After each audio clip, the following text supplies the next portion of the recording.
Samantala, patuloy na pagtaas ng supply ng mga pangunahing bilihin at mataas na domestic demands.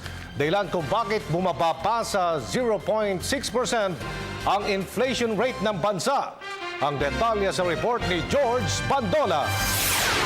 Bumaba pa ang inflation rate sa 0.6% mula sa second quarter figure na 1.7 na itala ng Bangko Sentral ng Pilipinas ang core inflation sa pinakamababang antas nito. Di hamak na mababa ito kaysa sa 3% inflation target ngayong 2015.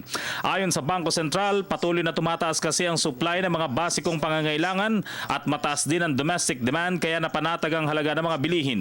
The BSP is of the current monetary policy settings remain appropriate. Latest inflation forecasts show that inflation is likely to be below the target range for 2015, but it is projected to rise gradually toward the midpoint of the target band in 2016 to 2017. Pending petitions for power rate adjustments and the potential effects of the El Nino weather conditions on food prices and utility rates pose upside risks to the outlook.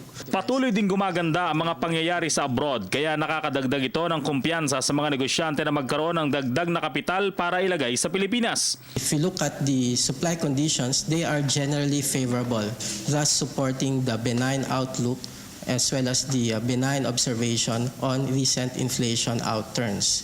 At the same time, we note that demand conditions remain firm amidst this very benign inflation environment. Sa pagtatapos ng 2015, posibleng maglaro lamang ng mababa sa 3% ang inflation rate. Subalit sa susunod na taong 2016 at 2017, posibleng pumalo na ito ng lagpas sa 3%. Ito'y dahil sa susunod na taon, posibleng maramdaman na ang kakulangan ng supply lalo na sa pagkain dahil sa epekto ng El Nino.